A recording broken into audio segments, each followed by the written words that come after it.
Bueno, aquí seguimos con otros problemas de condiciones iniciales en redes que tienen inductores y capacitores.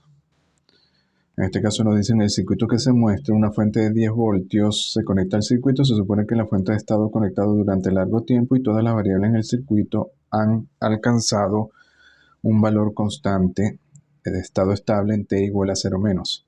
En t igual a 0 la fuente se apaga dejando un cortocircuito conectado a tierra. Encuentra las siguientes condiciones iniciales. Bueno, fíjense que aquí se puso U de menos t precisamente porque es 1 para los tiempos negativos y para t mayor que 0 sería 0 y esto se llevaría a tierra, ¿no? Tenemos dos inductores y un capacitor.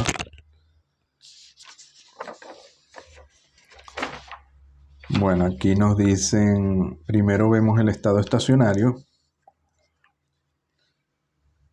En este caso, como ha estado mucho tiempo la fuente conectada, fíjense que el capacitor se vería como un circuito abierto, pues ya estaría cargado y por tanto no circula corriente, y los inductores habrán alcanzado su... se ven como un corto, por eso que no aparecen aquí, es decir, el voltaje sería 0, porque la corriente ya no cambiaría, ¿no? Después de un largo tiempo la corriente se estabiliza y ya no cambia, y por tanto el voltaje, la caída de voltaje en los inductores en 0 y se manejan como un corto. Bueno, con esta red sencilla se plantean las ecuaciones. Esto es muy sencillo y ya con esto pueden hallar, por ejemplo, I1 en 0 menos. I2 se calcula aquí con este divisor de corriente, I3 por la diferencia de corrientes, I1 menos I2, y pueden hallar B1 en 0 menos, que sería la caída en este resistor, que sería I3 por 4. Entonces tienen B1 en 0 menos. Luego tienen que volver a hacer el gráfico para t igual a 0 más. La fuente se pone en 0, se lleva a tierra. Entonces aquí tendríamos los dos inductores con Bl1, Bl2, el capacitor, la corriente IC. Y para ayudar a hacer los cálculos hay que poner las ecuaciones de continuidad, que sería para el inductor la corriente es I1, así que I1 en 0 más tiene que ser I1 en 0 menos, que es 30 séptimos. I2, que es la corriente del otro inductor, tienen que ser continuas. Y el capacitor, el voltaje, que sería B1, tiene que ser continuo, así que B1 en 0 más tiene que ser igual a B1 en 0 menos. Luego tienes, bueno, BL1 se halla directamente como L1 de I1 de T. Luego BL1 se puede hallar a través de, BL1 se puede hallar a través de esta caída, yendo así, y de B1. Y bueno, con eso ya pueden hallar I1'. Luego para I2', bueno, sabemos que I2', que es la corriente del inductor, es BL2 entre BL2 en 0 más entre L2. B1 se halla con esta malla, como la caída aquí sería I2 por 1 más 1 más BL2.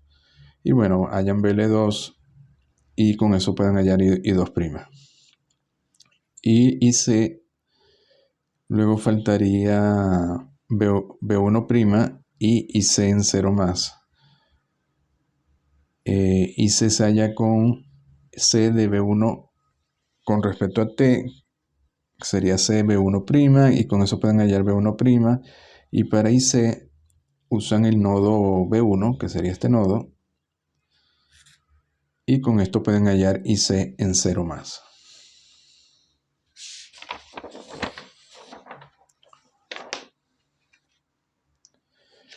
Bueno, aquí tenemos otro problema. En este caso nos dicen El inductor L1 está cargado en el sentido en que circula una corriente de 1 amperio en el lazo formado por él y el interruptor está cerrado para valores de T menor que 0, es decir, que esto se abre en T igual a 0. No fluye corriente a través de L2. Y el interruptor se abre en T igual a 0, ¿no? Es decir, que este estaba cargado, entonces la corriente está circulando en este lazo, este está descargado y no tiene corriente. Encuentre la corriente en el circuito después de abrir el interruptor. Bueno, esto es lo que ya lo habíamos visto anteriormente, ¿no?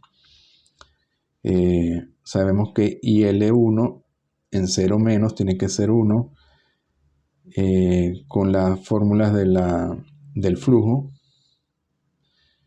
magnético. El enlace de flujo tenemos el flujo 1 sería L1 por IL1 en 0 menos, que es 1.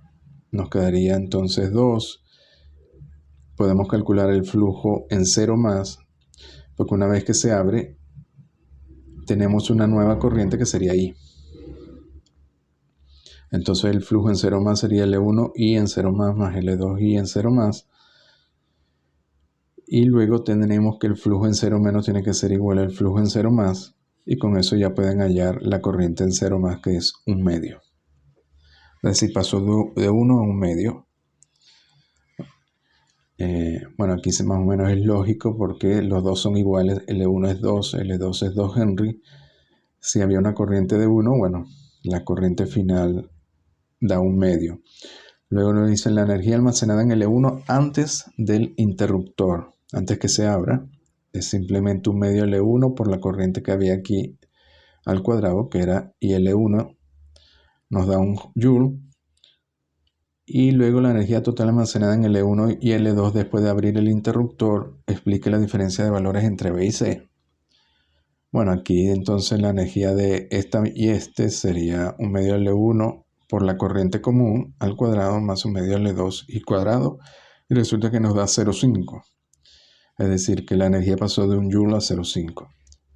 ¿Y qué pasó en este caso? Bueno, que se pierde energía en la transferencia de energía de L1 al L2.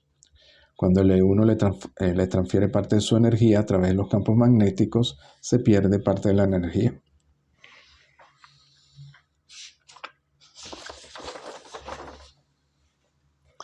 Y en este tenemos otro problema de continuidad. En la red que se muestra se supone que todos los inductores se encuentran descargados. Encuentra el inductor equivalente que se puede usar para representar la red inductiva en las terminales A y B para la red. A ver, la red es inductiva porque tenemos aquí 3 inductores de 1, 3 y 2 Henry. Y aquí tenemos un voltaje, pero este voltaje, fíjense que tiene la forma 3 de I de T. Tiene la forma de la caída de voltaje en un inductor, que sería L de I de T. Entonces, sí deberíamos poder encontrar entre A y B una inductancia equivalente, ¿no? Ahora, al final, ¿qué hay que hacer? Bueno, sabemos que el voltaje en las terminales AB se debería ver como de las formas como se puede representar por una inductancia equivalente, se debería ver de la forma L equivalente de I de T, donde DI sería la corriente que sale de B sub a B. Entonces, ¿qué tenemos que hacer? Como I es I2 más I3, tenemos que expresar I2 e I3 en función, en este caso, de I2 de I3 de T en función de I de T, para que al final nos quede de esta forma y poder hallar el equivalente. Bueno, aquí esto es muy sencillo, ¿no? BL sabemos que es L de I de T. Aquí B lo podemos usar, en este caso usamos esta malla.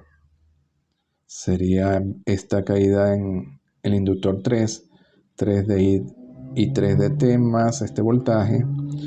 Este sería la caída en este inductor, 2 de I, 2 de T, y sería I2 más I3, y el resto es álgebra, ¿no?